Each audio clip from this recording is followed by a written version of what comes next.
Hello students, today we are going to discuss about ecological pyramid. What is ecological pyramid? First जो है ecological pyramids are graphical representation of the number of the individual present or amount of biomass synthesized or amount of energy stored at successive trophic level in the ecosystem. ठीक है, और ये ecological pyramid term जो है सबसे पहले किसने discuss किया था इसके बारे में, ये टर्म किसने दिया है? चार्ल्स इल्टन ने 1927 में। और ecological pyramid are graphical representation of the number of individual या अमाउंट ऑफ बायोमास या अमाउंट ऑफ एनर्जी को जब हम उसका ग्राफिकल रिप्रेजेंटेशन करते हैं, ग्राफ फॉर्म में करते हैं, तो उसको हम इकोलॉजिकल, एक ट्रायंगल शेप जैसा स्ट्रक्चर बन जाता है, उसको हम इकोलॉजिकल पिरामिड बोलते हैं। Ecological pyramid are starting with producer at the base and successive trophic level forming the apex is known as ecological pyramid. Ecological pyramid जो है स्टार्ट होता है आपका प्रोड्यूसर से, बेस में उसके प्रोड्यूसर होता है, देन उसके बाद हर्बीवोर्स, फिर कॉर्निवोर्स, इस तरह से सक्सेसिव एक के बाद जो दूसरा ट्रॉफिक लेवल आता है वो उसके बाद होता है। Forming the apex is known as ecological pyramid. जैसे अगर हम नंबर की बात करेंगे तो प्रोड्यूसर में पहले गिन लिया जाता है, कितने काउंट कर लिए जाते हैं, प्रोड्यूसर का नंबर कितना है, हर्बीवोर्स का नंबर कितना है, कॉर्निवोर्स का नंबर कितना है, उसके अकॉर्डिंग आप बनता है। तो अब आगे के क्लास टॉपिक में हम देखते हैं टाइप्स ऑफ पिरामिड। पिरामिड आपका जनरली 3 टाइप्स का होता है: pyramid of number, pyramid of energy, pyramid of biomass. Pyramid of number जिसमें हम जैसे प्रोड्यूसर का नंबर कितना है, हर्बीवोर्स का नंबर कितना है, कॉर्निवोर्स का नंबर कितना है, इसको काउंट करते हैं। और पिरामिड ऑफ नंबर आपका अपराइट भी हो सकता है और इन्वर्टेड भी हो सकता है। और pyramid of energy always upright होता है, ये हमेशा ध्यान रखिए। Pyramid of energy always upright. क्यों होता है ऑलवेज अपराइट? क्योंकि जब एनर्जी एक ट्रॉफिक लेवल से दूसरे ट्रॉफिक लेवल में जाती है तो वो हर बार एनर्जी का लॉस होता है।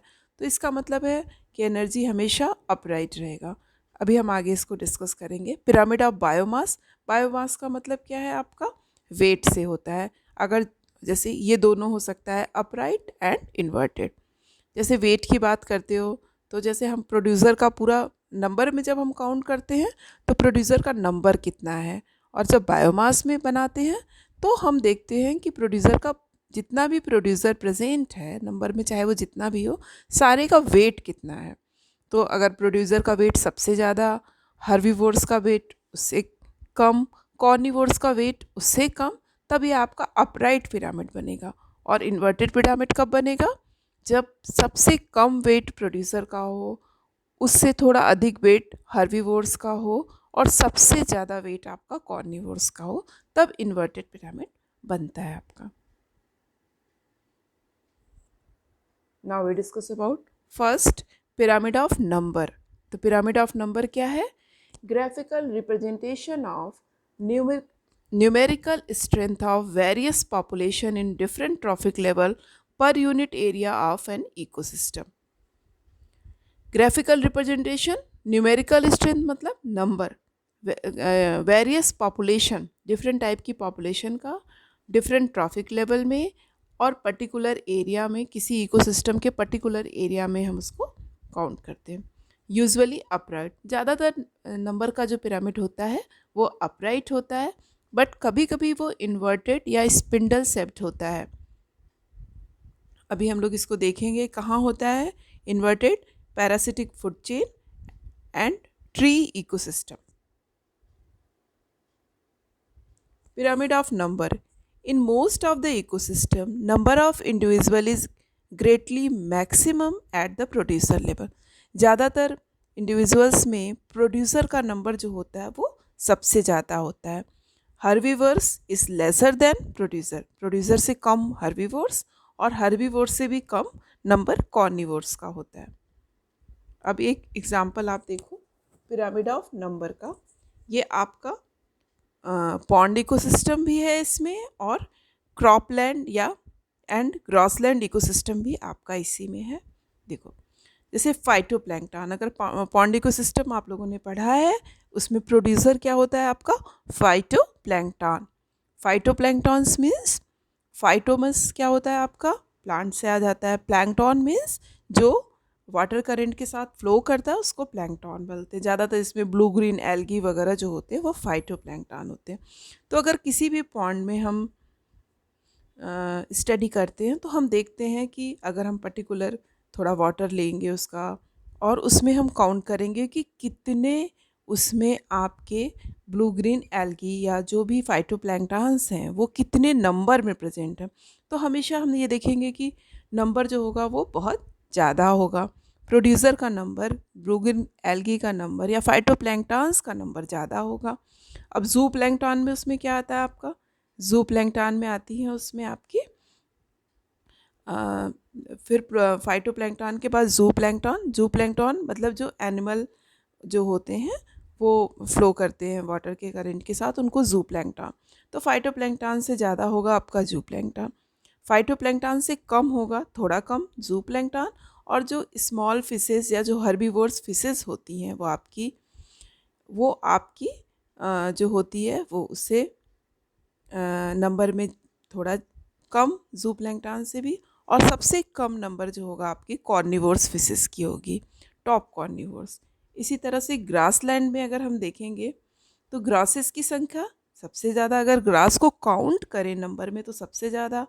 फिर इंसेक्ट का नंबर ग्रास से थोड़ा कम, और इंसेक्ट के बाद जो होता है आपका कॉर्निवोर्स में आपके लिजर्ड वगैरह आएंगे तो उनका नंबर उससे थोड़ा कम, और हॉक वगैरह का नंबर जो होता है वो सबसे कम होता है। अगर हम इन्वर्टेड पिरामिड की बात करते हैं, parasitic food chain. Parasitic food chain क्या है? ये देखिए, ये पिरामिड आपका उल्टा है, अपोजिट है, साइड में है। तो इसमें क्या होता है? इसमें प्रोड्यूसर का नंबर सबसे कम होता है। अगर हम पैरासिटिक फूड चेन की बात करते हैं, पैरासिटिक फूड चेन क्या है? एक सिंगल ट्री है, तो ट्री का नंबर कितना हुआ? प्रोड्यूसर सबसे नीचे, एक ही ट्री है तो सबसे कम नंबर ट्री का। हर्बीवोर्स उस पर कौन होगा? जो ट्री पे बर्ड्स वगैरह हैं, जो उसके फ्रूट्स वगैरह खाते हैं, वो बर्ड जो है, फ्रूट ईटिंग बर्ड्स जो हैं, वो आपकी हर्बीवोर्स। बर्ड्स का नंबर ट्री से थोड़ा ज़्यादा होगा, और उस बर्ड्स पे जो लाइस, बग वगैरह होंगे बर्ड्स पे, वो पैरासाइट्स, वो कॉर्निवोर्स में हो गया, वो उससे थोड़ा ज़्यादा। और हाइपर पैरासाइट में आपका फ्लीज, माइक्रोब्स वगैरह आते हैं जिनका नंबर उससे भी ज़्यादा होता है। तो आप हमेशा अगर इन्वर्टेड पिरामिड की बात करेंगे नंबर में, पिरामिड ऑफ नंबर में, तो वो पैरासिटिक फूड चेन है। अब मैंने बोला कि कभी कभी स्पिंडल से, ज़्यादातर पिरामिड ऑफ नंबर जो होता है वो आपका अपराइट होता है, बट कभी कभी उसमें आपको कुछ एग्जांपल्स जो होते हैं, पैरासिटिक फूड चेन और ट्री इकोसिस्टम वगैरह आता है, ये सब आपके उसमें आपके स्पिंडल शेप में भी होते हैं। जैसे इसमें प्रोड्यूसर का नंबर सबसे कम, ट्री एक ही है, इंसेक्ट्स एंड बर्ड्स जो है, हर्बीवोर्स जो है उससे ज़्यादा, और कॉर्निवोर्स फिर हर्बीवोर्स से कम, और लायन, टाइगर जो भी होंगे वहाँ पे वो उनका नंबर उससे भी कम। ठीक है। अब पिरामिड ऑफ नंबर का इम्पोर्टेंस क्या है, उसके एडवांटेज क्या है और डिसएडवांटेज क्या है। Simple easy method, number count करना सबसे आसान होता है, ऑफ गिविंग एंड ओवरव्यू, आसानी से हम नंबर काउंट कर लेते हैं और एक ओवर। दूसरा, good for comparing changes to the ecosystem at different time of year. जैसे एक ही साल में आपके अलग अलग सीज़न में हम कंपेयर करके भी स्टडी कर लेते हैं, नंबर काउंट कर लेते हैं कि कब ज़्यादा है कब कम है। डिसएडवांटेज क्या है? Number of a specific species can be too great to measure accurately. किसी एक स्पेसिफिक स्पीसीज का नंबर इतना ज़्यादा होता है कि उसको एक्यूरेटली गिनना या काउंट करना मुश्किल होता है। Does not take into account juvenile और इमेच्योर फॉर्म। जो जुवेनाइल या इमेच्योर फॉर्म में जो इंडिविजुअल्स हैं उनको हम काउंट नहीं कर पाते हैं। All organism are included regardless of size, hence inverted pyramid. अगला है आपका pyramid of biomass. What do mean pyramid of biomass? Biomass क्या होता है? मास वेट से हुआ, बायो मतलब बायोटिक, मैंने बताया living, is the total weight of living matter पर यूनिट एरिया। किसी पर्टिकुलर एरिया में इसमें लिविंग मैटर का वेट मतलब वेट कितना है उसके अकॉर्डिंग आपका पिरामिड ऑफ बायोमास बनता है। In terrestrial ecosystem biomass decrease from the producer level to the consumer level. अगर हम टेरेस्ट्रियल इकोसिस्टम की बात करते हैं तो biomass decrease from the producer level to the consumer. Producer का वेट जो होता है सबसे ज़्यादा, और उसके बाद हर्बीवोर्स का वेट उससे कम, और कॉर्निवोर्स का वेट उससे कम, तो एक आपका अपराइट पिरामिड बन जाता है। So the pyramid of biomass of terrestrial ecosystem. Terrestrial ecosystem का मतलब क्या हुआ? जितने आपके लैंड में इकोसिस्टम हो, वो जैसे फॉरेस्ट इकोसिस्टम, ये सब आपके ग्रासलैंड इकोसिस्टम, ये सब आपके टेरेस्ट्रियल इकोसिस्टम में आता है।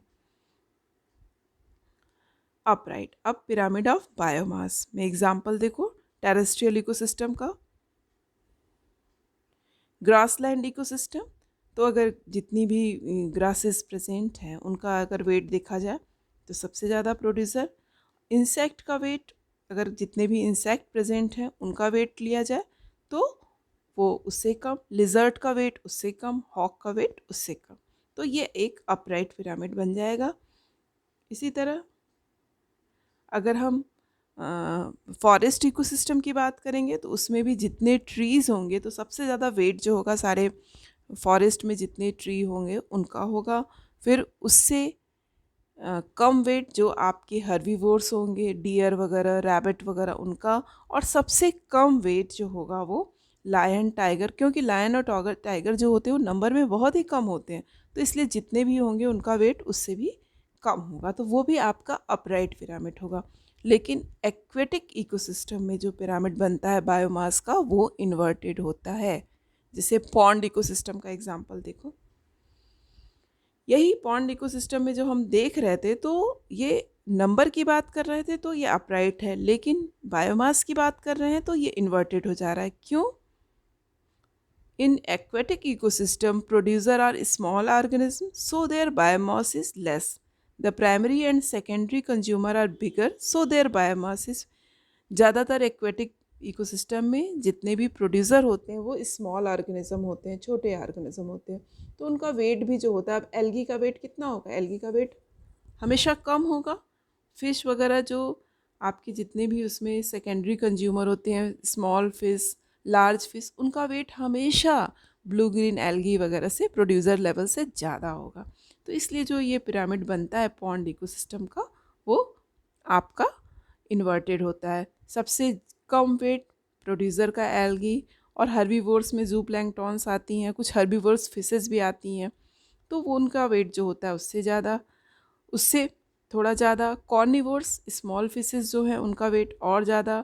टॉप कॉर्निवोर्स जो लार्ज फिशेस हैं उनका वेट तो सबसे ज़्यादा होगा। इसलिए ये पिरामिड ऑफ बायोमास आपका पॉन्ड इकोसिस्टम में उल्टा होता है, इन्वर्टेड होता है। अब इसका एडवांटेज और डिसएडवांटेज क्या है? Overcome the problem of pyramid of number. जो पिरामिड ऑफ नंबर में जो प्रॉब्लम्स हो रही थी वो उससे कम होती हैं। डिसएडवांटेज क्या है? Only uses sample from population so difficult to measure biomass exactly. ज़्यादातर पॉपुलेशन से ही मतलब जो सैंपल ले लिया जाता है, तो so difficult the measure biomass exactly, biomass measure करना डिफ़िकल्ट होता है। Time of year that biomass is measured influence result. अब हम एक ही साल में अलग अगर टाइम पे हम बायोमास ले रहे हैं तो वो उसमें भी डिफरेंट आता है। जैसे ट्रीज़ इन समर, किसी सीज़न में समर में उसका वेट कम होगा, कहीं ज़्यादा होगा, तो इससे भी इफ़ेक्ट करता है। Organism of the same size do not necessarily have the same energy content. और सबसे इम्पॉर्टेंट बात है कि एक ही स्पीसीज़ के जितने ऑर्गेनिज्म हैं ज़रूरी नहीं कि सबका वेट एक बराबर हो। तो हम मेज़रमेंट सारे का तो नहीं करते हैं, बस कुछ का मेज़र करके नंबर के अकॉर्डिंग उसको मल्टीप्लाई करके निकाल लेते हैं। इन्वर्टेड पिरामिड्स में result from producer with high turnover rate.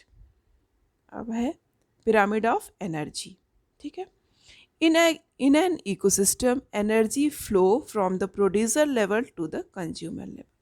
Ecosystem में एनर्जी हमेशा फ्लो करती है. एनर्जी का मूवमेंट जो होता है उसको हम एनर्जी फ्लो बोलते हैं. न्यूट्रिएंट की साइकिल होती है. हमेशा इसको ध्यान रखिएगा, क्योंकि एनर्जी की जो मूवमेंट होता है इकोसिस्टम में वो साइक्लिक नहीं होता है. साइक्लिक होने का मतलब होता है जहाँ से वो स्टार्ट हुआ है अगर वहाँ वापस चला जाए तो तब वो साइक्लिक कहलाता है. एनर्जी स्टार्ट कहाँ से होती है? सन से, और वापस वो सन में वापस नहीं जाती है, इसलिए हम बोलते हैं एनर्जी का फ्लो होता है.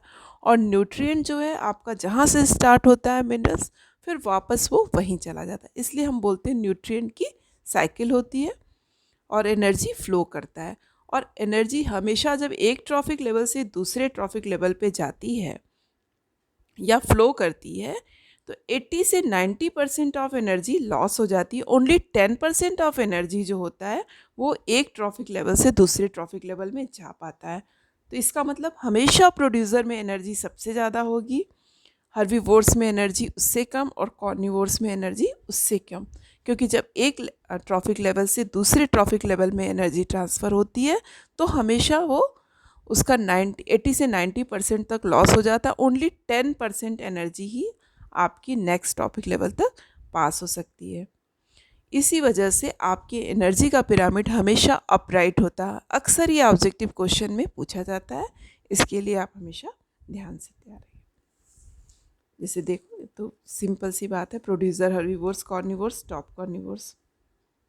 अब इसका एडवांटेज और डिसएडवांटेज. एडवांटेज क्या है? No inverted pyramids are obtained. कोई भी इन्वर्टेड पिरामिड नहीं मिलता है. Shows actual energy transferred and allowed for rate of production. इसमें आपका एक्चुअल एनर्जी मिल जाता है जो ट्रांसफ़र हो रही है. Can compare different ecosystem based on relative energy flow. और disadvantage, it is difficult and complex to collect energy data. Rate of biomass, production over time. Energy का डाटा कलेक्ट करना बहुत ही मुश्किल होता है. Problems always exist in assigning a species to a specific trophic level. ठीक है. Conclusion. From the above content, it was clear that the ecological pyramid gives information about the trophic structure and also provide a framework for the study of ecosystem, energetics, along with the study of number and biomass of the organism in the ecosystem. ठीक है. हमें इससे एक clear आपको idea मिलता है उसका traffic structure में कैसे उसकी एनर्जी पास हो रही है, उसका नंबर कैसे एक से दूसरे में कैसे ज़्यादा है कम है, या बायोमास के लिए आइडिया आपको लगता है. Along with the brief knowledge about the trophic structure, it also allows us to observe the change in the ecosystem due to the several factor. ठीक है. कभी कभी आपको एक क्वेश्चन आता है 10% लॉ ऑफ एनर्जी. एनर्जी का 10% लॉ क्या है? तो 10% लॉ यही है कि जब एनर्जी एक ट्रॉफिक लेवल से दूसरे ट्रॉफिक लेवल में जाती है तो केवल 10% ही एनर्जी आपका दूसरे ट्रॉफिक लेवल में जा पाता है. अगर 100 किलो कैलोरी आपकी एनर्जी प्रोड्यूसर में है तो हर्बीवोर्स में आपका उसका केवल 10% ही जाएगा. ठीक है. और उससे भी 10% उसका कार्निवोर्स में, और उससे उसका 10% हर लेवल पे, एक ट्रॉफिक लेवल से जब दूसरे ट्रॉफिक लेवल पे एनर्जी ट्रांसफ़र होती है तो उसका 80 से 90% लॉस हो जाता है और ओनली 10% एनर्जी ही आपकी एक ट्रॉफिक लेवल से दूसरे ट्रॉफिक लेवल में ट्रांसफ़र होती है. Okay. Today class is over. Thanks to all of you.